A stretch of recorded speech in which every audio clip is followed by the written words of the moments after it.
বাংলাদেশে এবং বাংলাদেশের বাইরে পৃথিবীর বিভিন্ন প্রান্তে যে যেখান থেকে চ্যানেল আই দেখছেন, আপনাদের সকলকে সাদর আমন্ত্রণ তৃতীয় মাত্রা দেখবার জন্যে।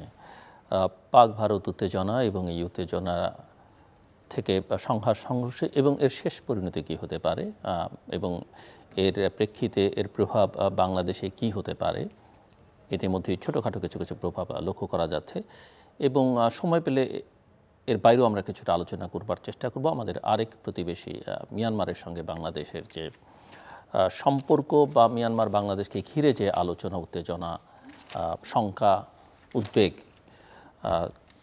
সেগুলো নিয়ে কথা বলবার জন্য আমার সঙ্গে স্টুডিওতে রয়েছেন আমার বসা আছেন যুক্তরাষ্ট্রে বাংলাদেশের সাবেক রাষ্ট্রদূত এবং বাংলাদেশ এন্টারপ্রাইজ ইনস্টিটিউট BI এর প্রেসিডেন্ট অ্যাম্বাসাডর হুমায়ুন কবির, এবং আমার ডানে রয়েছেন ইস্ট ওয়েস্ট ইউনিভার্সিটির অর্থনীতির শিক্ষক, সহকারী অধ্যাপক এবং center for governance studies CGS senior research fellow Parvez Karim Abbasi.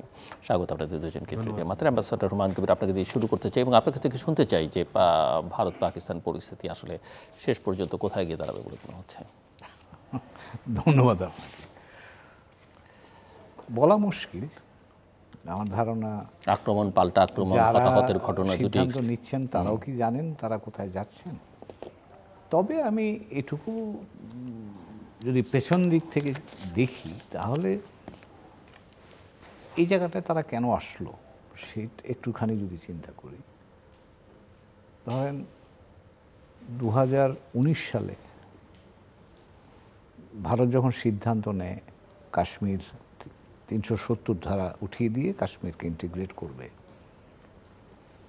তখন নিশ্চয়ই তাদের ধারণা ছিল যে কাশ্মীর সমস্যাটার একটা আমরা সমাধান মোটামুটি করে ফেলেছি। কারণ কাশ্মীর নিয়ে বিজেপি বা যারা ডানপন্থী দল তাদের সবসময় এক ধরনের যদি বলেন তাদের এক ধরনের রিজার্ভেশন ছিল। ভারতের মধ্যে একটা ধর্মভিত্তিক একটা বিশেষ জায়গাকে কেন বিশেষ সুবিধা দেয়া হবে। তো কাজেই তাদের রাজনৈতিক এজেন্ডার একটা গুরুত্বপূর্ণ উপাদান ছিল কাশ্মীরে 370 ধারা তুলে দেয়া, এবং তারা সেটা তুলে দেওয়ার মধ্যে তাদের ধারণা ছিল যে কাশ্মীর নিয়ে যে বিতর্ক বা কাশ্মীরের বিষয়টা অভ্যন্তরীণ বিষয়ের অংশ, সেই জিনিসটাকে প্রতিষ্ঠিত করা। কিন্তু এই ঘটনা প্রবাহ যেটা আবার এটাকে মনে হয় যে এই জায়গাটায় বোধহয় এই ন্যারেটিভটাকে একটু ভারতের জন্য একটু চ্যালেঞ্জের মুখে ফেলেছে। তার কারণ কাশ্মীর ঘিরে আবার এক ধরনের যুদ্ধের বাতাবরণ গতকাল আমরা যেটা দেখলাম, দুই পক্ষের মধ্যে আক্রমণ পাল্টা আক্রমণ যদি বলেন সেগুলো হয়েছে। এর ফলে হঠাৎ করে কিন্তু কাশ্মীর আবার বৈশ্বিক আলোচনার মধ্যে চলে এসছে। গত পরশুদিনে কিন্তু জাতিসংঘের নিরাপত্তা পরিষদে এটা আলোচনা হয়েছে, এবং আমার কাছে মনে হয় যে এটা ভারতের জন্য খুব কমফোর্টেবল, অন্তত ডিপ্লোম্যাটিক লেভেলে ভারত এটাতে খুব কমফোর্টেবল ফিল করার কথা নয়। কারণ ভারত সবসময়ই এটাকে তার অভ্যন্তরীণ বা বড় জোর দ্বিপাক্ষিক পাকিস্তানের সাথে দ্বিপাক্ষিক বিষয় হিসেবে দেখতে চায়। আন্তর্জাতিকীকরণটাকে তারা পছন্দ করে নাই। এবং পাকিস্তানের দিক থেকে আপনি লক্ষ্য করবেন, পাকিস্তান কিন্তু এই ঘটনার চাপের মধ্যে থাকার ফলে তারা তাদের বক্তব্য দিয়ে নিউক্লিয়ার থ্রেট এগুলো ব্যবহার করার বিষয়ে তারা তাদের কথাবার্তা যেগুলো বলছে, এর মধ্যে দিয়ে কিন্তু বিষয়টা আন্তর্জাতিক সম্প্রদায়ের দৃষ্টির মধ্যে নিয়ে আসতে পেরেছে বলে আমার ধারণা, বা প্রচেষ্টাটা তারা করছে। তো এটা মানে এই যুদ্ধটা তো কয়েক পর্যায়ে হচ্ছে। একটা বলতে পারেন যে আপনি অস্ত্রশস্ত্র দিয়ে হচ্ছে, আর একটা মনস্তাত্ত্বিকভাবে হচ্ছে, আর একটা কূটনৈতিকভাবে হচ্ছে। তো কূটনৈতিক জায়গাটা হচ্ছে আপনি যদি বলেন ইটস কাইন্ড অফ বেডরক, যে যার উপর ভিত্তি করে এই বিষয়গুলো বহুদিন ধরে চলছে। সে 47-এর পর থেকে এই বিষয়টা আছে বিভিন্নভাবে। ভারত একভাবে দেখার চেষ্টা করছে, পাকিস্তান একভাবে দেখার চেষ্টা করেছে। ভারতের ধারণা ভারত এটাকে এজেন্ডা থেকে মোটামুটি রিমুভ করে দিতে পারলে উড বি হ্যাপি। পাকিস্তান এটাকে ধরে রাখতে পারলে মনে করে যে এটা তার জাতীয়তাবাদ বা তার এক্সিস্টেন্সের একটা জাস্টিফিকেশন হিসাবে সেটাকে সে ব্যবহার করতে পারে। এবং তার কূটনৈতিক আমার দেখা অনুযায়ী বিশ্ব পরিমণ্ডলে কিন্তু পাকিস্তানের জন্য এটা একটা তার অন্যতম প্রধান উপাদান, কূটনৈতিক উপাদান। এখন এই বিষয়টাতে আমার ধারণা ভারতের গত 3-4-5 বছরের যে প্রয়াস, সেটা একটুখানি বোধহয় হোঁচট খেয়েছে এই ঘটনাটা গত 2-3 দিনের বা আপনি পেহেলগামের পর থেকে। দ্বিতীয় যে জায়গাটা ধরেন, কিন্তু পেহেলগামের দায় কারো, এটা তো নিশ্চিত হওয়া যায়নি, কারণ এটা নিয়ে কোনো আপনি অনুসন্ধান হয়নি, এবং সেটা নিয়েও কিন্তু, এবং এটাও কিন্তু এই কূটনৈতিকভাবে ভারতের জন্য কিন্তু এটাও চ্যালেঞ্জ তৈরি করেছে। তার কারণ হলো যে এটা পাকিস্তান এতে দোষী, এটা ভারত বক্তব্য দিয়ে তার গতকালের অ্যাকশন যেটা, সেই অ্যাকশানে গেল। কিন্তু এখনও আন্তর্জাতিক সম্প্রদায় আমার মনে হয় কনভিন্সড হয়নি যে ভারত যে ন্যারেটিভটা, ভারত যে বক্তব্যটা দিচ্ছে, এই বক্তব্যটাই যথার্থ। এমনকি মার্কিন যুক্তরাষ্ট্রের যার উপর ভারতের সাথে ভারতের ভরসা, এখনও সম্পর্ক তাদের অত্যন্ত ভালো বলবো, মার্কিন ভাইস প্রেসিডেন্ট কিন্তু 22শে এপ্রিল দিল্লিতে অবস্থান করছিলেন, তিনি তো শ্বশুরবাড়িতে বেড়াতে এসেছিলেন।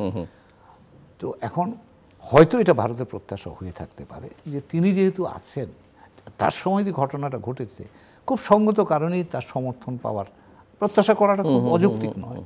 কিন্তু তিনি কিন্তু প্রথম ওয়াশিংটনে ফেরত গিয়ে বলছেন, আমরা এই অঞ্চলের সংঘাত চাই না। তার অর্থ এবং মার্কিন পররাষ্ট্রমন্ত্রী তো দুই দেশের নিরাপত্তা উপদেষ্টার সঙ্গেই কথা বলছেন। তার অর্থ হচ্ছে যে মার্কিন যুক্তরাষ্ট্র কিন্তু এই ভারতের ন্যারেটিভটা গ্রহণ করেননি, এটা মোটামুটি বোঝা যায়, যদিও সেটা তারা বলেনি। তো কাজেই এই ন্যারেটিভটা নিয়ে ভারতের জন্য এক ধরনের কূটনৈতিক জটিলতাটা তৈরি হয়েছে। এবং এখনও আমার ধারণা যে সামরিক দুই দিকের সামরিক সংঘাত বা মহড়া যাই বলেন, এবং এটা বিশ্বের বিভিন্ন, মার্কিন যুক্তরাষ্ট্র বলেন, চীন বলেন, ইউকে বলেন, রাশিয়া বলেন, সকলেই দুই পক্ষকে বলছে এটাকে কমিয়ে ফেলার জন্য, বা এটা যাতে না বাড়ে সেই জন্য তাদেরকে অনুরোধ করছেন। এবং এই প্রেক্ষাপটে এখন এটা হলো, মানে আমি বলছি, কূটনৈতিক বাতাবরণ, মনস্তাত্ত্বিক বাতাবরণ।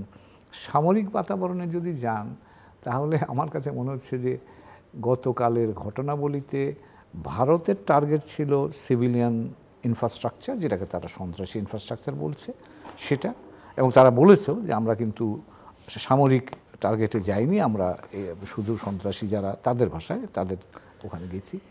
কিন্তু তার পাশাপাশি যে সংঘাতটা হলো, সেখানে ভারতের কয়েকটা বিমান, সামরিক বিমান বা বিমান বাহিনীর বিমান হারানোটা কিন্তু মনস্তাত্ত্বিকভাবে তাদের জন্য একটা প্রেশার হয়েছে, পাকিস্তানের জন্য এক ধরনের একটা উৎসাহ, মানে তাদের একটা আস্থা জায়গা তৈরি করেছে। তো কাজে এটাও একটা বিষয়, এবং এটা আমার উপলব্ধি, এবং সেটা খানিকটা উপাদানও আছে, বাস্তবিক উপাদানও আছে। সেটা হলো গতকালই ভারতের উপদেষ্টা, যিনি নিরাপত্তা উপদেষ্টা মিস্টার দোভাল, বলেছেন যে আমরা এটাকে এসকেলেট করতে চাই না। বিজেপি পার্টি হিসেবে বলছে আমরা যুদ্ধ চাই না। পাকিস্তানের দিক থেকে পাকিস্তানের প্রধানমন্ত্রীর উপদেষ্টা মিস্টার রানা, তিনিও কিন্তু গতকাল বলেছেন যে ভারত যদি এটাকে এসকেলেট না করে, তাহলে আমরা বাড়াতে চাই না। তো কাজেই যুদ্ধের আশঙ্কাটা থাকছে না। কিন্তু পাকিস্তানের দিক থেকে পাকিস্তান কিন্তু বলে রেখেছে যে আমি আক্রমণের মুখে পড়েছি, আমি আমার সময় মতো, আমার সুযোগ মতো আমি এটার প্রতিশোধ নেব।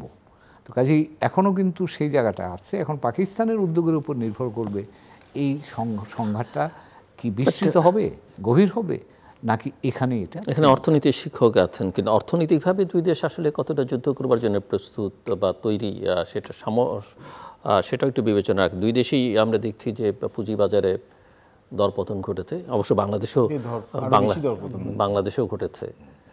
এটা বটেই, এটা যে কোনো যুদ্ধের বাতাবরণ। আমি যদি একটু পেছন দিকে, এর আগের একটা যুদ্ধে তো তারা 2001 সালের কথা আমার মনে আছে স্পষ্ট, ভারত কিন্তু মোবিলাইজ করেছিল, ফুল মোবিলাইজেশন ছিল পাকিস্তানের এগেনস্টে। তখন কোন ঘটনা ঘটেছিল, মুম্বাই অ্যাটাক, এবং ফুল মোবিলাইজেশন ছিল। তখন ভারত থেকে লোকজন, তখন পাকিস্তানি আক্রমণ, সম্ভাব্য আক্রমণের আশঙ্কা করে দিল্লি থেকে বিদেশিরা তখন দেশ ছাড়ছে, ভারত ছাড়ছে। তখন ব্যাঙ্গালোরের ব্যবসায়ী সম্প্রদায়, মুম্বাইয়ের ব্যবসায়ী সম্প্রদায়, মার্কিন যুক্তরাষ্ট্রে ভারতের রাষ্ট্রদূত ছিলেন তখন, নামটা ভুলে গেলাম। তো মার্কিন রাষ্ট্রদূত বা ভারতীয় রাষ্ট্রদূতকে মেসেজ পাঠিয়েছে ললিত মানসিং, উনি ছিলেন ভারতের রাষ্ট্রদূত। ওনাকে মেসেজ পাঠিয়েছে যে আপনারা কি যুদ্ধ চান না ব্যবসা চান। এবং সেই ললিত মানসিং, ব্রজেশ মিত্র তখন ভারতের নিরাপত্তা উপদেষ্টা, তার কাছে মেসেজটা কনভে করেছে। এটা আমি বলছি শুধু না, এটা CNN একটা স্টোরিও বানিয়েছিল এবং তখন বাজপেয়ীর কাছে অপশন দেওয়া হলো যে আপনাকে সিদ্ধান্ত নিতে হবে, আমরা কি যুদ্ধ চাই না ব্যবসা বাণিজ্য চাই। যদি ব্যবসা বাণিজ্য চাই তাহলে যুদ্ধ বন্ধ করতে হবে, আর যদি যুদ্ধ করি ব্যবসা বাণিজ্য হবে না। তখনই এই বাজপেয়ী ডিসাইড করলেন যে আমি যুদ্ধ চাই না। তারপরে তারা পেছন দিকে সরে আসলো। তো কাজেই এটা কিন্তু আপনি যে প্রশ্ন তুললেন, এটার নজির কিন্তু এই দুই দেশের মধ্যেই আছে। আমার ধারণা এখনকার প্রেক্ষাপটে যে বাস্তব অবস্থার খুব পরিবর্তন হয়েছে তা নয়, কিন্তু ভারতের অর্থনীতি ভালো আছে, কিন্তু এই ভালোটা যদি যুদ্ধাবস্থা তৈরি হয়, এই ভালোটা খারাপের দিকে যেতে কিন্তু বেশি সময় লাগবে না। আর গ্লোবাল ভালনারেবিলিটিটার কথা আমাদের মনে রাখতে হবে যে এখন সারা পৃথিবীতে ট্রাম্পের ট্যারিফ জটিলতার কারণে সারা পৃথিবী কিন্তু এখন চ্যালেঞ্জের মুখে আছে।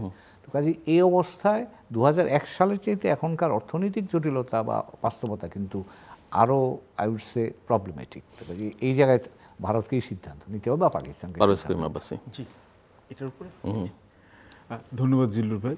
আমি পুরোপুরি একমত অ্যাম্বাসেডর হুমায়ুন কবির স্যারের সাথে, কেন উনি পরিমিত ভাষায় যা বলার বুঝিয়ে দিয়েছেন। বাট আমি কিছুটা অ্যাড করব এখানে, এবং এখানে হচ্ছে যে I completely agree with what ever he has said.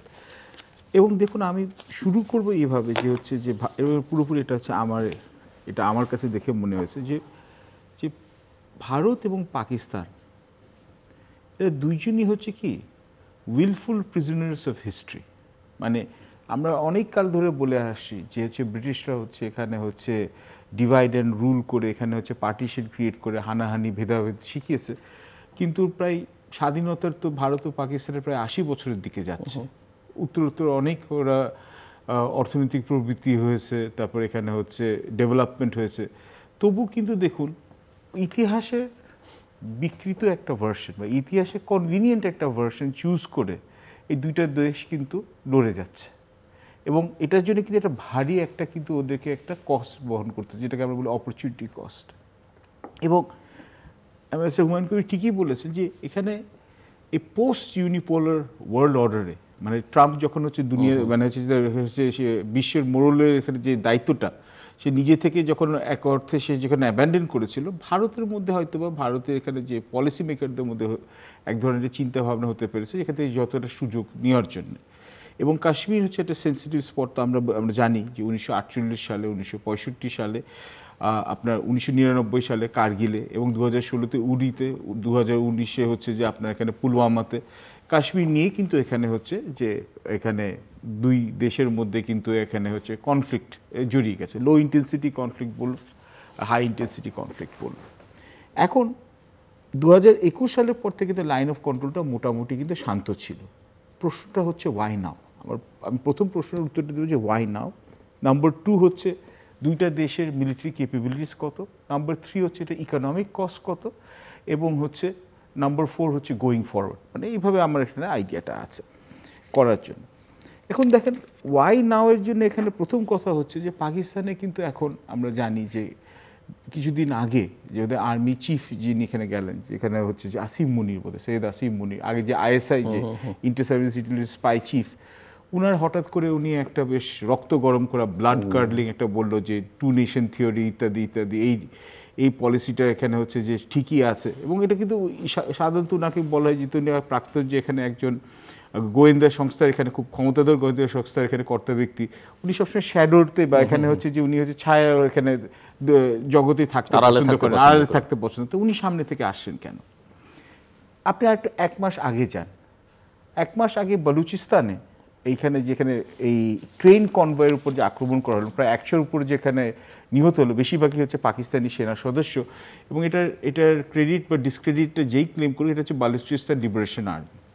ঠিক 1 মাস পর হচ্ছে পেহেলগ্রামে। এখন আমরা কিন্তু এটা হচ্ছে যে কোনো আমাদের কাছে স্মোকিং গান নেই, এটার মধ্যে কি কোনো যোগসূত্রতা আছে না কিনা বা টিট ফর ট্যাট রেসপন্স আছে না কিনা আমরা জানি না। কারণ আমরা জানি, এতটুকু জানি, বালুচিস্তান লিবারেশন আর্মি বা তেহরিকে তালেবান পাকিস্তান, এরা হচ্ছে আফগানিস্তানে ওরা শেল্টার পায় বা সেফ হেভেন পায়।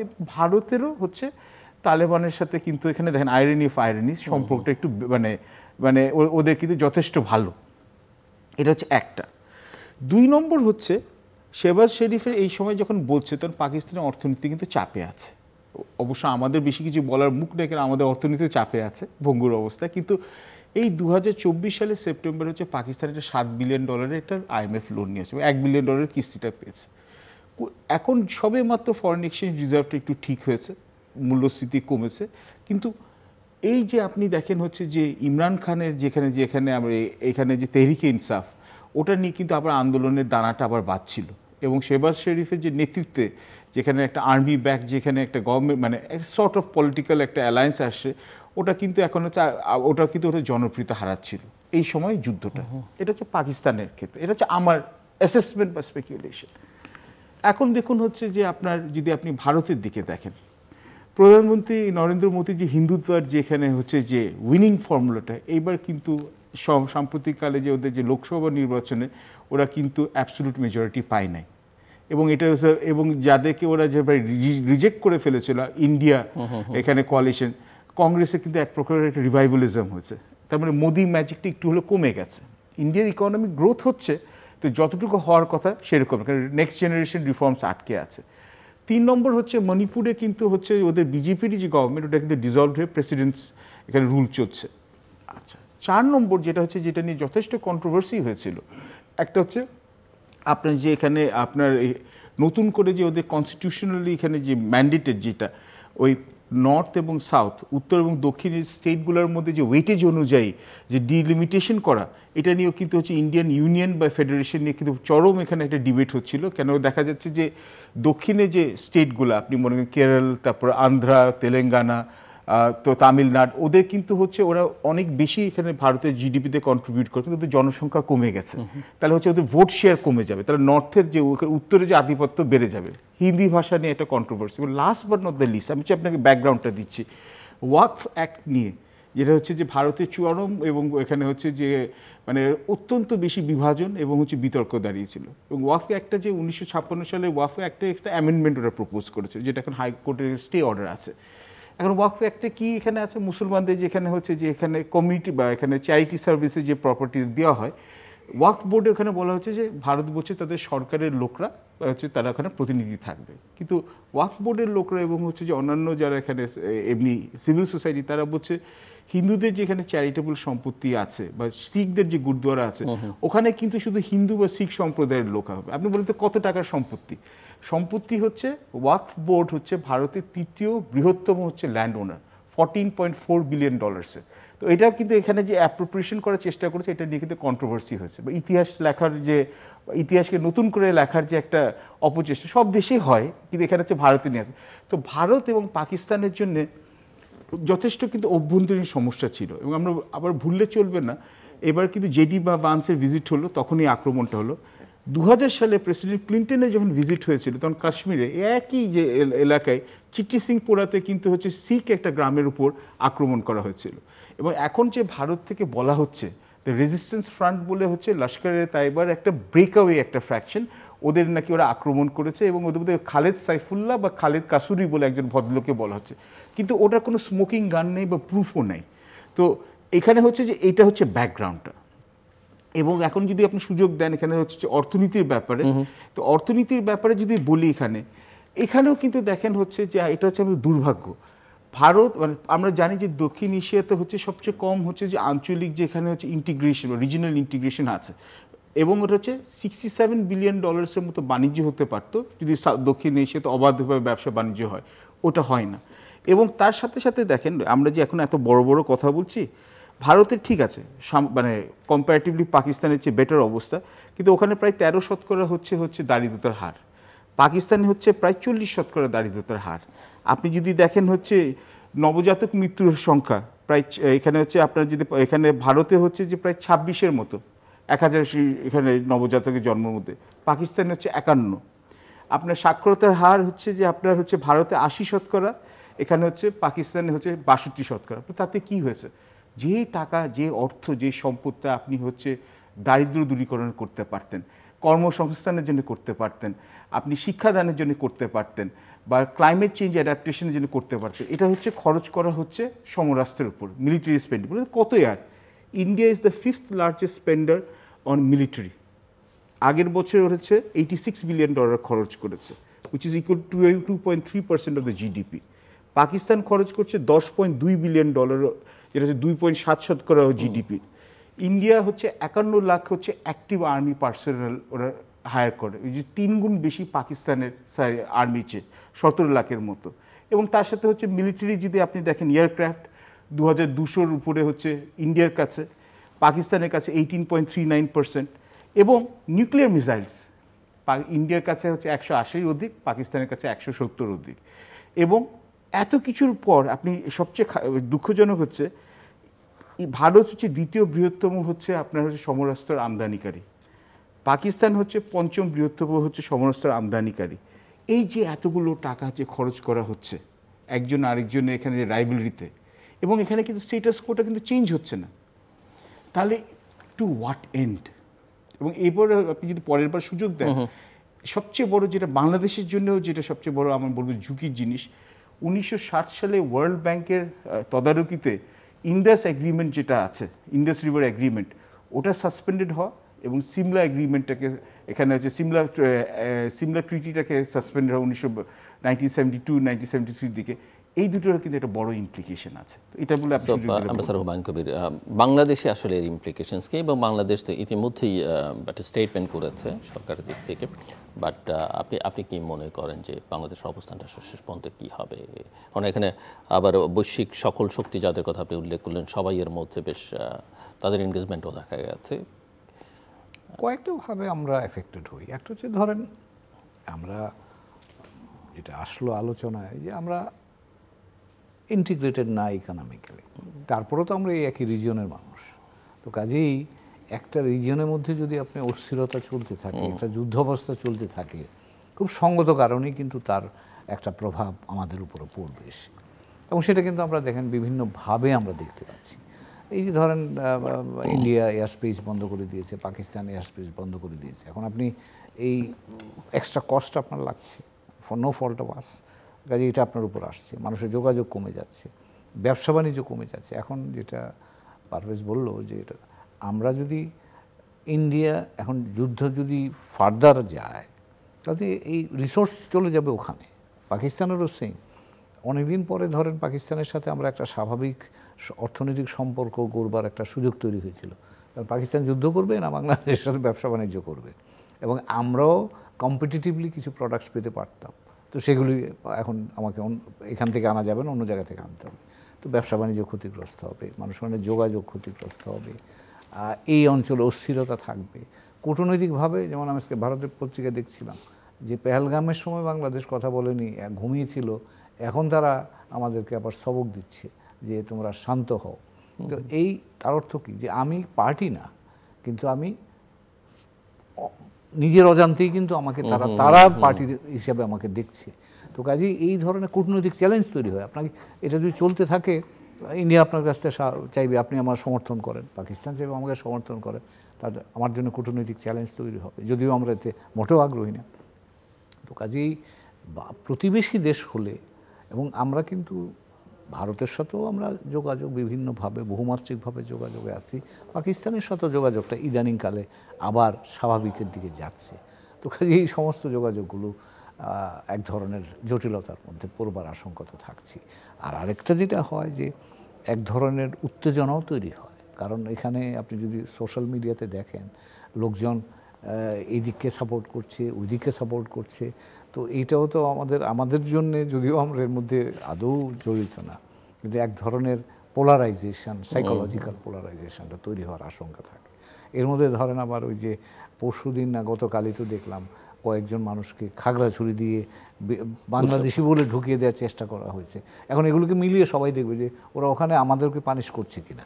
তো এইসব জিনিস একটা অহেতুক যে ঝামেলা আমাদের দরকার নেই, অপ্রয়োজনীয়, সেই জিনিসগুলো আমরাও সংশ্লিষ্ট হয়ে যাওয়ার একটা আশঙ্কা তৈরি হয়। জি পারভেজ, আপনি বলছিলেন সিমলা চুক্তি এবং অন্যান্য ইমপ্লিকেশনস কি হবে? দেখুন, এখানে তো আমরা সবাই জানি, ছোট করে বলে যাবে, স্যারের সাথে একমত। এখানে হচ্ছে যে ইন্দাস এগ্রিমেন্ট যেটা 1960 সালে ছিল, এবং সবচেয়ে আশ্চর্যের বিষয় 1965, 1971, এবং হচ্ছে ওরা তো 12 দিনের যুদ্ধ লড়েছিল প্রত্যক্ষভাবে। তো এবং হচ্ছে 1999 যতগুলো এই যুদ্ধ হচ্ছে, 2016, 2019, ইন্দাস এগ্রিমেন্টের উপর কিন্তু কেউ হাত দেয় নাই। এবার হলো। এবং ইন্দাস নদীটা যেটা এককালে ছিল সপ্তসিন্ধু, তো সরস্বতী নদীটা এখানে শুকিয়ে গেছে। তো এখানে হচ্ছে যে এখানে যে বাকি 6টা নদী, এর মধ্যে হচ্ছে পাকিস্তান 3টে নদীর উপর ওদের শেয়ার আছে, আর ভারতের 3টে নদীর উপর শেয়ার আছে। তো ইন্দাস আর ঝেলাম আর হচ্ছে যে চেনাব, এই 3টা হচ্ছে পাকিস্তান এখানে অ্যাক্সেস আছে, আর ভারতের কাছে হচ্ছে বাকি 3টা, যে রাভি, বেজ, সতলেজ।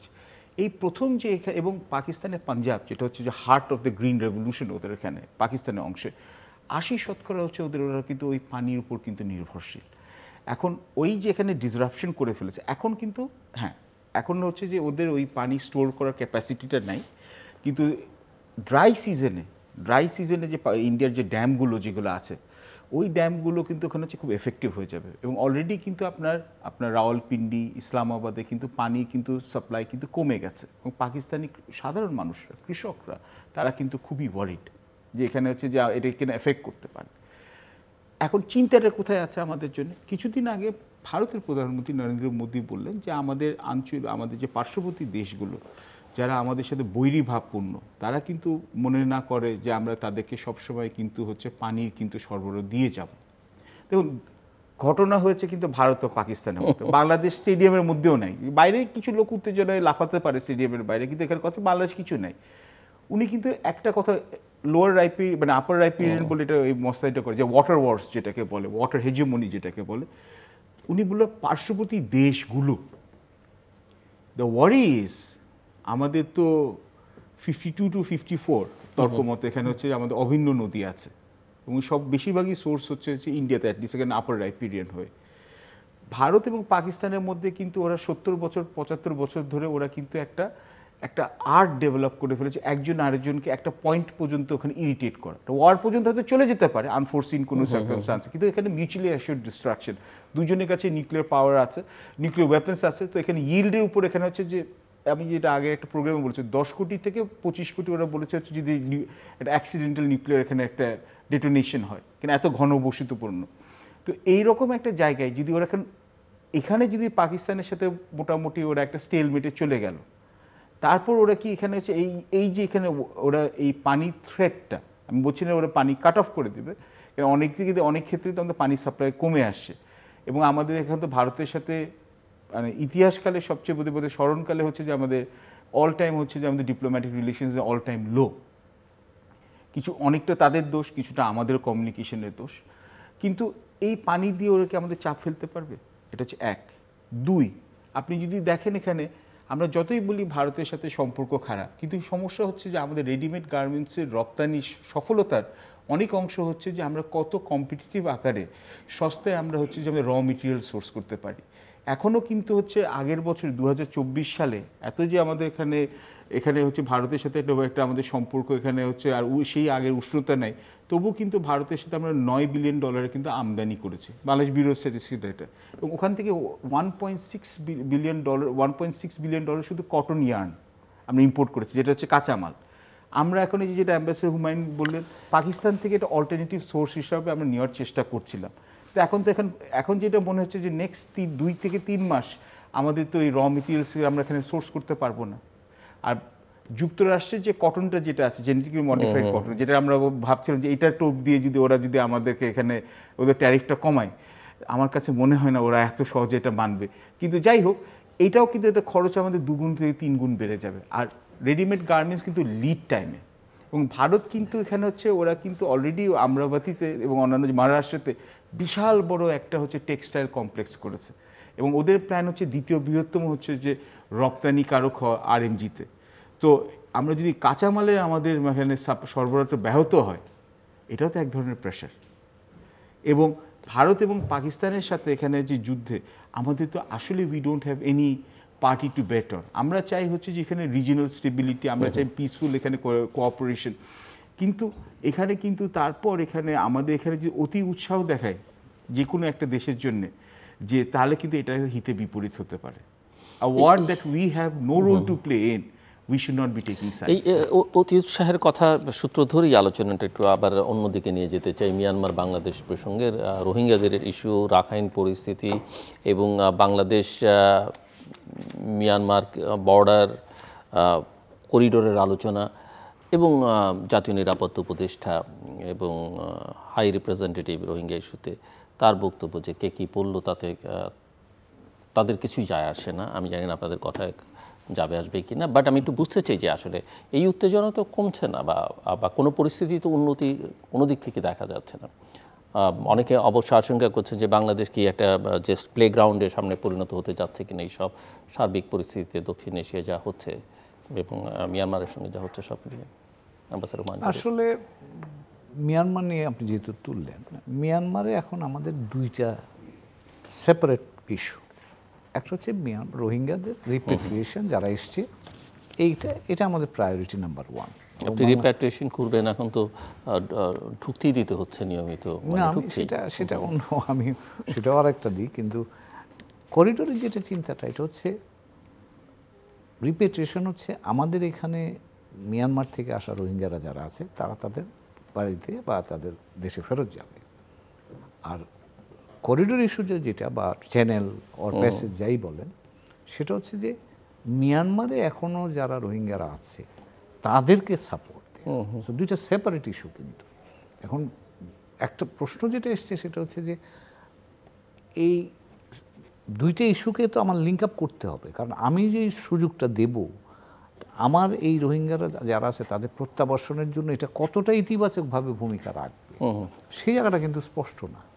এটা হলো একটা বিষয়। দ্বিতীয় যে বিষয়টা হচ্ছে যে আমরা এখানে ফান্ডামেন্টাল কিছু ইস্যু কিন্তু চলে আসে। বাংলাদেশে গত 53 বছরে আমরা কোনো ধরনের নন স্টেট অ্যাক্টরদের সাথে কিন্তু এই রাষ্ট্রীয় সম্পর্কেও বা এদের সাথে আমরা কখনো কূটনৈতিক যোগাযোগ বা কূটনৈতিক কার্যক্রম পরিচালনা করিনি। কাজে এখন রাখাইনে যে ইস্যুটা এসে গেছে সেটা হচ্ছে রোহিঙ্গা আরাকান আর্মি ডেভেলপ করার ফলে এখন তাদের সাথে আমরা যে যোগাযোগ করব বা তাদের সাথে যে আমরা কাজ করব, এটা আমি কি এস্টাবলিশড পররাষ্ট্র নীতি বা প্র্যাকটিস যেটা আছে তার থেকে সরে যাচ্ছি? যদি সরে যাই বাস্তবতার কারণে, আমি ধরে যদি নেই যে আমি সরে যেতে হচ্ছে, তাহলে সেটা তো জাতীয় পর্যায়ে আপনার একটা সিদ্ধান্তের বিষয় আছে, গুরুত্বপূর্ণ। কারণ এটা একটা ফান্ডামেন্টাল ইস্যু যে আমরা আমাদের পররাষ্ট্রনীতি পরিচালনার পদ্ধতিটা পরিবর্তন করছি। সেটা নিয়ে কি আমরা রাষ্ট্রীয়ভাবে এই নিয়ে কোনো আলাপ আলোচনা এটাতে আমরা শুনেছি? তো এটা কিন্তু হওয়া দরকার বলে আমি মনে করছি। তারপরে যেটা আসবে সেটা হলো যে আপনি এখন জাতিসংঘের একটা প্রায়োরিটি আছে। তারা বিশ্বের যে কোনো জায়গায় যে কোনো মানব গোষ্ঠী যদি বিপদে পড়ে তারা সেখানে যায়। এখন সেটা তার প্রায়োরিটি জাতিসংঘের, সেটা যে কোনো জায়গায় হোক, যে কোনো মানুষ সংকটে পড়লেই জাতিসংঘ তাদেরকে সাহায্য করে, এটা তার ম্যান্ডেটের একটা অংশ। এখন আমার সেই ম্যান্ডেটের কোন জায়গায় আমি ফিট করি সেই জায়গাটাকে আমি ঠিকমতো আইডেন্টিফাই করতে পেরেছি, এবং যদি না পেরে থাকি তাহলে এই যে প্রশ্নগুলো যেগুলো আসছে বাংলাদেশের ভেতরে, রাজনৈতিক দল, বিভিন্ন সমাজে বিভিন্ন অংশ থেকে প্রশ্নগুলো আসছে, এই প্রশ্নগুলোর জবাব না দিয়ে আমি এটাকে কীভাবে এই প্রক্রিয়ায় ঢুকব? তো কাজেই আমার কাছে যেটা মনে হয় যে এখানে খুব গুরুত্বপূর্ণ যে আমাদের পররাষ্ট্রনীতি পরিচালনার কাঠামোতে কোনো পরিবর্তন যদি আমি আনি, তাহলে সেটা জাতীয় পর্যায়ে আলোচনার ভিত্তিতে হওয়া উচিত। তার কারণ আজকের সরকার যে সিদ্ধান্ত নেবে, আগামীকালও কিন্তু সেই সরকার সেই সিদ্ধান্তের উপর তারা অনড় থাকতে হবে। এবং বাংলাদেশে গত 53 বছর যদি দেখেন আপনি, পররাষ্ট্র নীতির ক্ষেত্রে সরকার পরিবর্তন হয়েছে, বেসিক কাঠামো কিন্তু পরিবর্তন হয়নি। আর আমি যখন দায়িত্ব নেব একটা চুক্তি দেশের সাথে করি, আমাকে সেটা মানতে হবে, আমি পছন্দ করি কি না করি। দৃষ্টান্ত দিই, আদানি নিয়ে অনেক প্রশ্ন হয়েছে, আমরা কি তাদের চুক্তি পরিবর্তন করতে পেরেছি? সরকার পরিবর্তন হয়েছে, তাদের পয়সাটাও তো একটা পয়সা কম দিতে পারিনি। যা আমার চুক্তিতে আমি স্বীকার করে রেখেছি আগের সরকার আমলে, তাই আমাকে দিতে হয়েছে। তো কাজেই এখানে মিয়ানমারের সাথে আমার যদি, বা এখন এই যে ধরেন রোহিঙ্গা রিপ্যাট্রিয়েশন, করিডোর বা প্যাসেজ দিয়ে আমরা যেগুলো বলছি, এগুলি তো একটা অংশীদারদের সিদ্ধান্তের মধ্যে হবে। জাতিসংঘ, বাংলাদেশ, মিয়ানমার সরকার, আরাকান আর্মি। মিয়ানমার সরকার ইতিমধ্যে বলে দিয়েছে, জানান দিয়েছে স্পষ্ট করে, ওরা তো আরাকান আর্মিকে টেররিস্ট অর্গানাইজেশন বলে ডেজিগনেট করে রেখেছে। তা আপনি তার সাথে যখন কাজ করতে যাবেন, ইমপ্লিকেশন মিয়ানমার সরকারের সাথে আপনার সম্পর্কটা কোন দিকে যাবে বা কীভাবে তারা এটাকে ব্যাখ্যা করবে, এটাকে আমি জানি ভালো করে। তারপরেও আরও একটা যে জিনিসগুলো আসবে, আজকে চাইনিজ অ্যাম্বাসেডার বিশেষ ছিলেন, তাকে প্রশ্ন করা হয়েছিল, তিনি বলছেন যে আমরা এই ব্যাপারে আমাদের কোনো সংশ্লিষ্টতা নেই। এখন মিয়ানমারে চীনাদের যে ভূমিকা, আমি তো 3টা স্তরে তাদের ভূমিকা দেখি গত কয়েক মাসে। একটা হচ্ছে নাপিটোর সাথে তাদের সরকারি পর্যায়ের সম্পর্ক, দ্বিতীয় হচ্ছে বিভিন্ন এই যে জাতিগোষ্ঠী যারা এখন নন স্টেট অ্যাক্টর তাদের সাথেও তাদের সম্পর্ক আছে। গত সপ্তাহে দেখলাম চীনের প্রতিনিধি লাসিও শহর যেটা দখল করেছিল বিদ্রোহী গোষ্ঠী, সেই শহর হস্তান্তর করেছেন মিন অং হ্লেইং কাছে, দায়িত্ব বুঝিয়ে দিয়েছেন চীনের একজন প্রতিনিধি। তার অর্থ হচ্ছে মিয়ানমারের বিষয়ে চীনারা একেবারে সরাসরি সম্পৃক্ত আছে বিভিন্ন স্তরে। তো আমি রাখাইনে কাজ করব, আরাকান আর্মির সাথে কাজ করব, চীনারা জানবে না বা চীনাদের সাথে আমাদের কোনো কনসালটেশন নাই, এটা আমার কাছে একটু, আমি বলছি না তাদের কাছে অ্যাপ্রুভাল নিতে হবে, কিন্তু একটা তারা ইনফর্মড হতে হবে। এবং সেই এই জিনিসগুলো আমার কাছে একটুখানি মনে হচ্ছে যে খাপছাড়া হয়ে যাচ্ছে, মানে আমরা কম্পোনেন্ট ওয়াইজ বলে করছি, এটা একটা কম্প্রিহেন্সিভ লাগবে। মিয়ানমারের সাথে আমার relationship is a strategic relationship, কারণ Myanmar is not Myanmar, Myanmar is ASEAN, Myanmar is China, Myanmar is RCEP down the line. মিয়ানমারের একটা স্ট্র্যাটেজিক ভ্যালু আছে, খুব সাবধানে আমাকে হ্যান্ডেল করতে হবে কিন্তু মিয়ানমারকে। এবং মিয়ানমার আজকে না, শুধু সেই 72 সালে যখন আমরা কায়সার সাহেবকে পাঠানো হয়েছিল মিয়ানমারের রাষ্ট্রদূত করে, পাঠানো হয়েছিল ওনাকে মিয়ানমারের জন্য না, ওনাকে চীনের সাথে আমাদের রিলেশনশিপ ওপেন করার জন্য পাঠানো হয়েছিল। কাজে সেই সময় কিন্তু আমরা এটা স্ট্র্যাটেজিক গুরুত্ব বুঝেছি। এত বছর পরে এসে আমার ধারণা এই বিষয়টা না বুঝবার কথা না, এবং সেই বিষয়ে আমাদের বোধহয় একটু সচেতন থাকা ভালো। জি, এটার উপরে আমার শুধু 3টি জিনিস এখানে বলবো, আর যদি এই সুযোগ দেন। এক, যখনই আমাকে এই করিডোরের কথা বলে তখন আমার না 1980 দশকে ওই যখন সোভিয়েত ইনভেশন অফ আফগানিস্তান হয়েছিল পাকিস্তানের কথা মনে হয়। যখন হচ্ছে যে তখন পাকিস্তান হঠাৎ করে এই যুক্তরাষ্ট্রের নতুন করে আবার কোল্ড ওয়ারের অ্যালায়েন্সে এবারে ডিসকভার করলো, এবং হচ্ছে যে ওয়েস্ট পশ্চিমা বিশ্ব সোভিয়েত ইউনিয়নের সাথে একটা প্রক্সি যুদ্ধ লড়ার জন্য পাকিস্তানি আর্মি এবং বিশেষত আইএসআইকে অ্যালং উইথ হচ্ছে মিডল ইস্টার্ন ফান্ডস এবং হচ্ছে মিডল ইস্টার্ন ভলেন্টিয়ার সবাই কিন্তু আসা শুরু করলো। প্রায় 10 বছর পর যখন সোভিয়েত ইউনিয়ন উইথড্রল হলো আফগানিস্তান থেকে, যুক্তরাষ্ট্রে কিন্তু এক ধরনের পাকিস্তানের ডিসএনগেজমেন্ট হয়ে গেল। মাঝখানে কি হলো, এখানে আপনি দেখেন অনেকগুলো শরণার্থী এখানে যারা ছিল তারা মিলিটারাইজড হয়ে গেল, এবং এই মুজাহিদিনরা হচ্ছে তখন আবার হচ্ছে পাকিস্তানের মধ্যে অপারেশন করা শুরু করলো। এবং নর্থ ওয়েস্ট ফ্রন্টিয়ার প্রভিন্স, যেটা এখন খাইবার পাখতুনখোয়া, ওখানকার মধ্যে যে একটা বিচ্ছিন্নতাবাদী ভাব ওটা কিন্তু আরও বেড়ে গেল, যেটার এখনও মাসুল পাকিস্তান দিচ্ছে। আমরা কিন্তু ভুলে যাই পাকিস্তানে কিন্তু মানে হচ্ছে ওটাও কিন্তু টেররিস্ট অ্যাটাকের কিন্তু বড় ভিক্টিম। এবং এই ডিভাইড এই যে এখানে করলো, এই ড্রাগস, স্মল আর্মস, পাকিস্তানের আর্ম ফোর্সেসের মধ্যে ইনস্টিটিউশনালাইজ এক ধরনের একটা কি বলবো পাওয়ার গ্র্যাব করা, বা এটা হচ্ছে মিলিটারি ইঙ্ক যেটা আয়েশা জালাল বলে, এইসব সব জিনিসগুলো, এবং হচ্ছে ড্রাগ স্মাগলিংয়ের সাথে এটা সম্পৃক্ত এখানে আওয়াজ শোনা যায়। এটা হচ্ছে একটা এটা হচ্ছে আমরা বলবো যে একটা এক্সাম্পল, এবং হচ্ছে একটা ওয়ার্নিং। এবং যুক্তরাষ্ট্র অনেক সময় দেখা গেছে তার স্ট্র্যাটেজিক অবজেক্টিভ বা ট্যাকটিক্যাল অবজেক্টিভের মধ্যে আমরা হচ্ছে কনফিউজ করে ফেলি। তো সুতরাং এবং ওদের কিন্তু আমাদের সাপোর্ট, আমরা জানি না সাপোর্ট আছে নাকি না। সো এটার মধ্যে আমি শুধু that brings us to the second thing. আমার মনে আছে 2019 সালে ক্যালিফোর্নিয়ার বেশ একজন ইনফ্লুয়েন্সিয়াল সেনেটর ব্র্যাডলি শারমান সেনেট হিয়ারিংয়ের সময়, তখন উনি বলেছিল হচ্ছে, আপনারা সবাই দেখেছেন ইউটিউব ভিডিওটা, যে আরাকান রাষ্ট্র যদি স্বাধীন হয়ে যায় তাহলে কি হয়, বা যদি বাংলাদেশকে দায়িত্ব দিয়ে দেওয়া যায়। এটা কিন্তু মিউজিং ছিল। এবং খুব আশ্চর্য হচ্ছে যে চাইনিজ কমিউনিস্ট পার্টি সিসিপির একটা ভিজিটিং ডেলিগেশনের সাথে আমাদের দেশের একটা বৃহৎ রাজনৈতিক দল জামাত এটা ওরা এই প্রপোজালটা উঠালো, মানে 2019 এবং 2025। আমি জানি না এখানে গেলে হচ্ছে, দেখুন আমাদের তো অ্যানালিস্ট হিসেবে তো আমরা কনস্পিরেসি থিওরি বলি না, কিন্তু আমরা এখানে আমরা কিছু কিছু জায়গায় আমরা দেখতে পারি যে এখানে হঠাৎ করে যেটা চোখের মধ্যে ধরে। এবং অ্যাম্বাসেডর হুমায়ুন কবির যথার্থ যেটা বলেছেন, যে এখন হচ্ছে চাইনিজ অ্যাম্বাসেডর যেটা বলেছে, চায়না কিন্তু রিজিনাল ইন্টিগ্রিটি বা টেরিটোরিয়াল ইন্টিগ্রিটি বিগ বিলিভার।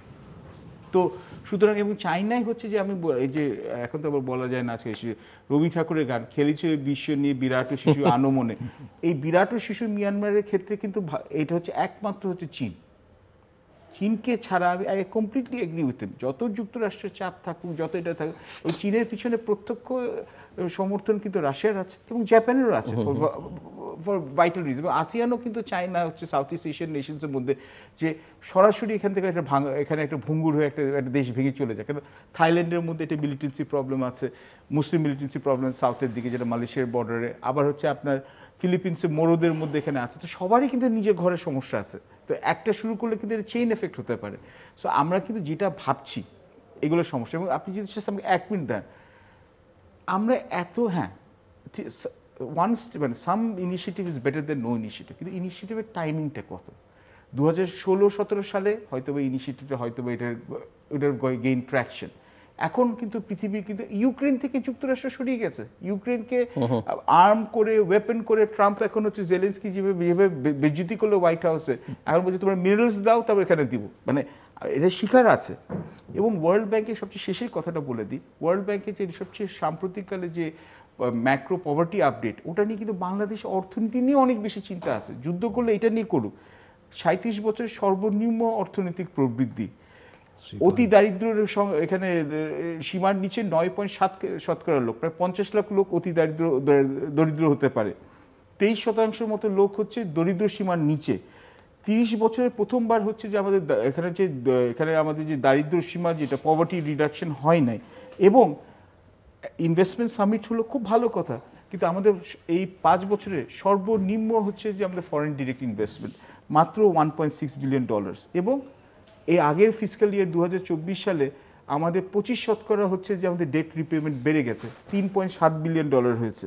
তো এবং 60% হচ্ছে ঘরগুলো বা হাউসহোল্ডের মধ্যে হচ্ছে যে তাদের সঞ্চয়ের মধ্যে কমতে পারে। তো আমাদের কিন্তু চ্যালেঞ্জ যথেষ্ট আছে আগে। এবং তার সাথে সাথে হচ্ছে খালেদা জিয়ার, বিএনপির যে এখানে প্রেসিডেন্ট খালেদা জিয়ার প্রত্যাবর্তন সবাই আমরা দেখেছি। এবং এটার কি political ramifications, and I completely agree with ambassador Humayun Kabir যে স্যার, যে এখানে হচ্ছে যে এত বড় একটা ডিসিশন, আপনার কিন্তু যত মেজর স্টেক হোল্ডার্স আছে সবাইকে ইন কনফিডেন্স নিতে হবে। মানে কিন্তু আপনি তো কনফিডেন্স নেওয়ার কথা বলছেন, কিন্তু উনি ডক্টর খলিল বলছেন যে কে কি বললো তাতে কিছু যায় আসে না আমাদের। এটা আচ্ছা, উনার হয়তো এখন উনি এই বক্তব্য কেন দিয়েছেন উনি হয়তো ভালো এটাকে বিশ্লেষণ করতে পারেন। কিন্তু আমি এখানে যেটা বলবো যে এইরকম, আমার প্রশ্ন হচ্ছে যে একটা আনইলেক্টেড গভর্নমেন্ট প্রথমত এটা এরকম একটা ডিসিশন নিতে পারে কি না, একটা ইন্টারিম গভর্নমেন্ট, বা এই ধরনের কাজ করতে পারে কি না। করতে পারে নিঃসন্দেহে, সবাইকে অনবোর্ড করে আলোচনা করে স্টেক হোল্ডারদের সঙ্গে বা পলিটিক্যাল পার্টিসগুলোকে, সেটা না করে বরং উল্টো এই ধরনের কথা যদি বলেন তাহলে কি বুঝতে হবে? আমার মনে হয় যে দেশের ভালোর জন্য এখানে বলতে হবে যে দে শুড রিথিঙ্ক যে is it the right time, is it the right approach. এবং অনেক সময় এটাও হয় যে হয়তো জিনিসটা করা যেত, আমি বলছি না যে করা যেত, সমস্যাটা অন্য জায়গায় যে এক ধরনের ওনারশিপের, তারা মনে করছেন তারাই ওনার, আর বাকি ওনারদের মানে আগের রেজিমে আমরা যেমন দেখেছি দেশটা তাদেরই মনে হতো, প্রাইম মিনিস্টার এবং তার পরিবারের, বাকিরা কেউ না। এখন ওনারাও তাই মনে করছেন কিনা আশা করি এটা মনে করবেন না। কিন্তু যদি বলি দেশে 17 কোটি লোকের, এটা হচ্ছে আমরা সবসময় ভুলে যাই। একটা অংশকে আলাদা করে বা আরেকটা অংশকে সাপ্রেস করে বা আরেকটা অংশকে নেম অ্যান্ড শেম আর ট্যাগ করে, এটা তো বেশি দিন হবে না। আমি কিন্তু আপনাকে যেগুলো বলছি এটা কিন্তু ওয়ার্ল্ড ব্যাংকের তথ্য, এবং world bank, IMF, multilateral financial institutions বা ওয়েস্টের যে এইসব যেখানে এনজিওসগুলো আছে আলাদা আলাদা, তাদের কিন্তু ওয়ান সর্ট অফ এখানে আইডল কিন্তু ডক্টর ইউনূস। তো ওনারা তো নিশ্চয়ই তথ্য ভুল দিবেন না, আমি আপনাকে এটা বলছি। তো নিশ্চয়ই এই তথ্য, এবং আমি স্বীকার করি যে 16 বছর যে এখানে সীমাহীন দুর্নীতি হয়েছে এটার কিন্তু একটা প্রভাব পড়েছে। কিন্তু অন্তর্বর্তীকালীন সরকারের অনেকগুলো চ্যালেঞ্জের মধ্যে যে ল অ্যান্ড অর্ডার, আমাদের কয়েকদিন দেখি দেখলাম মাওয়া হাইওয়েতে এখানে যেখানে ডাকাতে আক্রমণ, হ্যাঁ ধরা পড়েছে এখানে। তারপর হচ্ছে যে আপনার হচ্ছে আমাদের ডোমেস্টিক এখানে যাবে, আপনি তো প্রত্যেক দিন প্রোগ্রাম করেন এখানে, আমরা দেখা করি, আমাদের দেশের ব্যবসায়ীরা বলছে যে যতক্ষণ পর্যন্ত রাজনৈতিক স্থিতিশীলতা না আসবে আমরা বিনিয়োগ করব না। বিদেশি বিনিয়োগের কথা ভুলেই যান, আগেই করতে চাই না বাংলাদেশের অবস্থা। যখন ইনভেস্টমেন্ট সামিট হয়েছে তখন আমরা কি করছি, বাটা এবং KFC রেস্টুরেন্ট ভাঙছি। আজকেও হচ্ছে BAT ব্যাট বলেছে যাদের হচ্ছে ব্রিটিশ আমেরিকান, আমাদের সবচেয়ে বড় হচ্ছে করদাতা, কর্পোরেট কর, তারা বলেছে যদি শ্রমিক অসন্তোষ হয় আমরা কিন্তু কুষ্টিয়ার এখানে ফ্যাক্টরিগুলো হিসেবে আমরা এগুলো বন্ধ করে দেবো। এগুলো কিন্তু অশনি সংকেত। আমাদের কিন্তু we have a fair share of trouble. এবং সবচেয়ে ইম্পর্টেন্ট হচ্ছে যে ইলেকশনের নিয়ে যেখানে হচ্ছে এখনও যেখানে হচ্ছে there is no light in the end of the day. আগে আমার অভ্যন্তরীণ সমস্যাগুলো সমাধান করি, তারপর এটা করি। আমাদের যদি অর্থনীতি যদি খুব ভালো অবস্থাতেও থাকতো, আমাদের যদি ইউনিফর্ম কনসেনসাস হতো তবু এরকম একটা জিনিসের নিয়ে আমাদের 10 বার চিন্তা করা উচিত। সো অ্যাম্বাসেডর হুমায়ুন কবির, রোহিঙ্গা ইস্যু নিয়ে এর আগে আমরা যতবার আলোচনা করেছি এবং এটা যে একটা নিরাপত্তা ইস্যু, সেই অ্যাসপেক্ট থেকে আলোচনা হয়েছে, অনেকেই কনসার্নটা ব্যক্ত করেছেন। এমনকি সাবেক প্রধানমন্ত্রী তিনিও কথায় কথায়, যদিও তিনি দরজা খুলে দিয়েছিলেন এবং তিনিও এই কথা বলেছেন যে এরা একটা নিরাপত্তা সংকট তৈরি করতে পারে। এবং আজকে এখন আরাকান আর্মির সঙ্গে যে ধরনের সংযোগ স্থাপনের চেষ্টা বা সব মিলে যেটা হচ্ছে, আমার প্রশ্ন হচ্ছে যে বাংলাদেশের নিরাপত্তা বাহিনী বা নিরাপত্তা সঙ্গে যারা যুক্ত, পলিটিক্যাল পার্টিগুলো না হয় বাদিয়ে দিলাম, তারা লেখাপড়া কম জানে, 53 বছরে কিছুই করেনি। এটা বোধহয় আমার মনে, সরি কিছু মনে, এটা আমাদের সুশীল সমাজে বোধহয় এক ধরনের এটা আমাদের তারাই সরকারে যারা আছেন তারাই বলেছেন। সো আপনি কি দেখেন কিনা যে আসলে নিরাপত্তার সঙ্গে যারা যুক্ত, নিরাপত্তার দায়িত্বে যারা আছে তাদের সঙ্গে এনগেজমেন্টটাও আছে এই বিষয়ে? এটা তো আমার পক্ষে বলা মুশকিল, কিন্তু বিভিন্ন জায়গায় যে দেখি খবর আসে যে ওখানেও এক ধরনের বিভাজন আছে, মতভেদ আছে। তার কারণ এটা আমি হিউম্যানিটেরিয়ান পার্সপেক্টিভ থেকে বলছি, বা মানবিক চ্যানেল বা প্যাসেজ যাই বলেন, এর কন্ট্রোলটা কার হাতে থাকবে, কতক্ষণ থাকবে, দ্যাটস আনসার্টেন ইস্যু। কিন্তু এবং আমাদের সীমাবদ্ধতা আছে অনেক ক্ষেত্রে, সেটাও তো আমরা জানি। তো কাজেই এটা আমাদের খেয়াল রাখতে হবে, মানে আমাদের মনে রাখলে ভালো হবে। আরেকটা যেটা হলো যে পররাষ্ট্রনীতি বা ধরেন যে কোনো বিষয়ে আমি বলি, যে কোনো নীতি নির্ধারণের ক্ষেত্রেই আপনার একটু বিশ্লেষণ আমাদের দরকার, যেটা সোয়াট অ্যানালিসিস, বিভিন্ন ধরনের অ্যানালিসিস আছে, এগুলো চিন্তা ভাবনাটা দরকার। হ্যাঁ, জাতিসংঘ তো চাইতেই পারে, আমাদের জাতিসংঘ আমাদের সহযোগী। এই যে রোহিঙ্গারা আছে তার জন্য বছরে $900 মিলিয়ন যে জয়েন্ট অ্যাকশন প্ল্যানটা হয়, সেটাও জাতিসংঘের আওতাই করে, তারাই করে। তো কাজে জাতিসংঘের সাথে আমরা গভীরভাবে জড়িয়ে আছি এই রোহিঙ্গা সমস্যার সমাধান বলেন। তো সেই জায়গায় কিন্তু কথা হচ্ছে যে আমরা আমাদের জাতীয় স্বার্থের আলোকেই তো আমরা চিন্তা করতে হবে যে আমার কোনটা প্রয়োজনীয়, কোনটা অপ্রয়োজনীয়, কোনটা সময় উপযোগী, কোনটা সময় উপযোগী নয়। আর শেষ যেটা বলবো সেটা হচ্ছে যে এই সরকারটা তো অন্তর্বর্তী সরকার মানেই তো বাই ডেফিনিশন একটা সীমাবদ্ধ সময়ের সরকার। এই সরকারের হাতে এটা কতটা পুঁজি বা ক্যাপিটাল কতটা আছে, এবং সেই ক্যাপিটালটা তারা কোথায় ব্যয় করবেন। ডোমেস্টিক পলিটিক্যাল রিফর্মস যেগুলো বলা হচ্ছে, এগুলো তো যে কোনো বিচারে এগুলি প্রচুর পরিমাণে আপনার কনজিউম করে নেবে আপনার এনার্জি, আপনার এখানে ইনভেস্ট করতে হবে টাইম, এনার্জি যাই বলেন। এবং তারপরে তো এখনও তো সেটা কনসেনসাসে আমরা আসিনি, কনসেনসাসে আসতে হবে, কনসেনসাসের বেসিসে আপনার একটা ইনক্লুসিভ ইলেকশন করতে হবে, ইলেকশনটা ইন্টারন্যাশনালি অ্যাকসেপ্টেড হতে হবে, দেশে অ্যাকসেপ্টেড হতে হবে, তারপর ট্রানজিশন, এবং এরপরেও আপনাকে ওই অ্যাকাউন্টেবিলিটি বা আমরা প্রতিষ্ঠানগুলোকে যে নতুনভাবে সাজাবার চিন্তা করছি সেগুলো প্রায়োগিক জায়গায় নিয়ে যেতে হবে। এটা তো একটা লম্বা ধরনের আপনার ইনভেস্টমেন্ট একটা, এবং সকলের অংশীদারিত্বের দরকার আছে।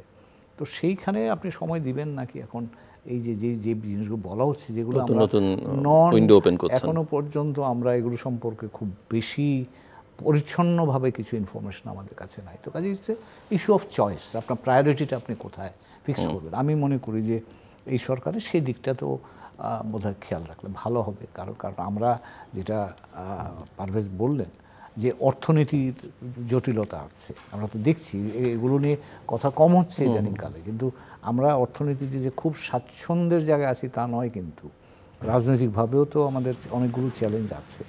পররাষ্ট্রনীতির ক্ষেত্রেও আপনি ধরেন সম্পর্ক বিভিন্ন দেশের সাথে, আমার দুই প্রতিবেশী ভারত, মিয়ানমার, দুজনের সাথে সম্পর্ক কোথায় আছে, একটা অবজেক্টিভ অ্যানালিসিসও তো আমার রাখতে হবে।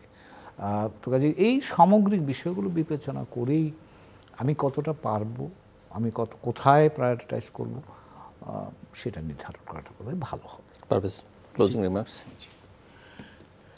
একদম একমত। আগে ঘরের সমস্যার সমাধান করি, তারপর পরের সমস্যার সমাধান করি।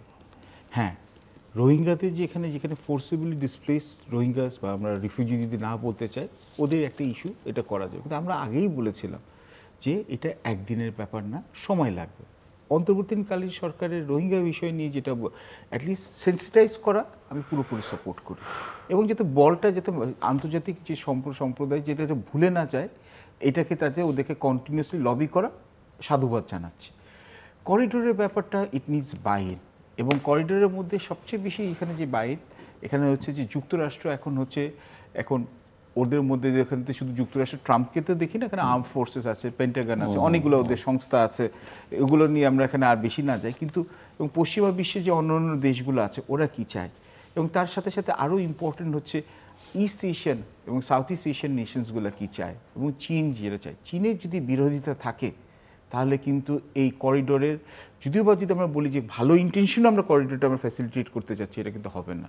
এবং এখন আমরা এত বড় ঝুঁকি কি নিব যখন আমাদের ঘরের মধ্যে অনেক বেশি সমস্যা আছে, নির্বাচন নিয়ে আমাদের এখনো ধোঁয়াশা আছে, রাজনৈতিক এখানে কনসেনসাস নিয়ে সমস্যা আছে, আওয়ামী লীগের যারা এখানে আগের নেতাকর্মীরা যারা হচ্ছে ইনভলভ ছিল এখানে হচ্ছে যে খুন গুম, এখানে তাদের ট্রায়ালসের নিয়ে এখানে আশঙ্কা আছে, এবং হচ্ছে এই সরকারের হচ্ছে যে শাসন মানে গুড গভর্নেন্সে এখানে বা ফার্ম গভর্নেন্সে ডেলিভারি করার জন্য এখন হচ্ছে মানুষের মনে সংখ্যা জাগছে। এতগুলো সংখ্যা যদি থাকে, নতুন করে আরেকটা যে আরও কত ঝামেলা আমরা বাড়াবো। দর্শক অনুষ্ঠানের শেষ প্রান্তে আমরা সামাজিক যোগাযোগ মাধ্যম ফেসবুক, এক্স এবং ইউটিউবে তৃতীয় মাত্রা লাইভ স্ট্রিম হচ্ছে, আপনারা দেখতে পারেন। টেলিভিশনের পর্দায় দেখতে না পারলে যে কোনো সময় যে কোনো স্থান থেকে ইউটিউবে তৃতীয় মাত্রা চ্যানেলটি সাবস্ক্রাইব করেই পুরনো পর্বগুলো আপনারা দেখতে পারেন। মিস্টার পারভেজ করিম আব্বাসী এবং আম্বাসাডর রহমান কবির অসংখ্য ধন্যবাদ আলোচনা শোনাবার জন্য। দর্শক, পাক ভারত সংঘাত এটা কোথায় গিয়ে দাঁড়াবে সেটা এখনও নিশ্চিত করে বলা যাচ্ছে না, তবে প্রায়শই আমরা এটি দেখি এবং উত্তেজনা চলছে, এবং এই উত্তেজনা আসলে তাদের দুই পক্ষকে কতখানি শক্তিশালী করবে সেটাও একটা প্রশ্ন। কারণ অতীতেও দেখা গেছে যে তাদের শক্তি সামর্থ্যেরই একটা বড় ক্ষয় হয়, যেটা তারা আসলে ধারণ করবার সক্ষমতা রাখেন না। কিন্তু এর প্রভাব আমাদের উপরেও পড়তে পারে, এবং বিশেষ করে ভারত যখন একটা বড় প্রতিবেশী এবং তারা যখন যুদ্ধে জড়িয়ে পড়বে, নানাভাবে বাংলাদেশ এখানে ক্ষতিগ্রস্ত হতে পারে। এটা একটা বাংলাদেশকে এই বিষয়ে সজাগ এবং সতর্ক থাকা দরকার। মিয়ানমারের প্রসঙ্গে রোহিঙ্গা ইস্যু নিয়ে আমার অতিথির আলোচনা করলেন। সরকার যেটা করছে অনেক ক্ষেত্রেই সেগুলো স্বচ্ছ নয়, এবং একই সঙ্গে পররাষ্ট্রনীতির যে দীর্ঘদিনের চর্চা বা পদ্ধতি বাংলাদেশে, সেখান থেকে বাংলাদেশ সরে যাচ্ছে কিনা সেই প্রশ্ন আমার অতিথিরা তুলবার চেষ্টা করেছেন। এবং ওনারা বলছেন যে যেখানে ঘরের সমস্যায় সমাধান করা যাচ্ছে না, সেখানে নতুন নতুন উইন্ডো খুলবার প্রয়োজনীয়তাটা কোথায় আসলে সেটাও বোধগম্য নয়। সব মিলিয়ে এই পরিস্থিতি থেকে উত্তরণের একটাই উপায়, সেটা হচ্ছে যে দেশটাকে গণতান্ত্রিক প্রক্রিয়ার মধ্যে নিয়ে যাওয়া। দেশের অর্থনীতির অবস্থাও খুব একটা যে ভালো সে কথা ওনারা বলছেন না, এবং তার জন্য একটা অবাধ, সুষ্ঠু, গ্রহণযোগ্য, অংশগ্রহণমূলক নির্বাচন কীভাবে করা যায়। নিঃসন্দেহে এই নির্বাচনের কথা বলে অনেকে সংস্কার বিরোধী বলে আখ্যায়িত করতে পারেন, অনেকে ফ্যাসিস্টের দোসর বলতে পারেন, ভারতের দালাল বলতে পারেন, কিন্তু সংস্কার আসলে দীর্ঘদিন যাবতীয় মানুষের আকাঙ্ক্ষা, কিন্তু সেটা একদিন বা একটা স্বল্প মেয়াদে শেষ করবার বিষয় না, এটা দীর্ঘমেয়াদী প্রক্রিয়া, কন্টিনিউয়াস একটা প্রসেসের বিষয়। কাজে সেটা মাথায় রেখে আসলে, এবং এই সরকার নিঃসন্দেহে তার সংস্কার একটা বুলি কিনা সেটাও একটু বিবেচনার মধ্যে রাখতে হবে। কারণ গত 8 মাসে আসলে এমন কোনো দৃশ্যমান সংস্কার তারা করতে পারেনি যেগুলো নিয়ে কোনো ভিন্ন মত কোনো রাজনৈতিক মহল থেকে আসতো না, কিন্তু সেগুলো তো তারা হাত দিয়েছেন সেটা মনে হয়নি। কাজেই নির্বাচনটা একটা ভালো নির্বাচন করতে পারাটাই তাদের জন্য সবচেয়ে ভালো কাজ হবে, এবং সেটা নিরাপত্তার অর্থে, রাজনৈতিক স্বার্থে, অর্থনৈতিক এবং সামাজিক স্থিতিশীলতার প্রয়োজন। আমাদের সঙ্গে থাকবার জন্য অসংখ্য ধন্যবাদ। আপনাদের সবার জন্য শুভকামনা।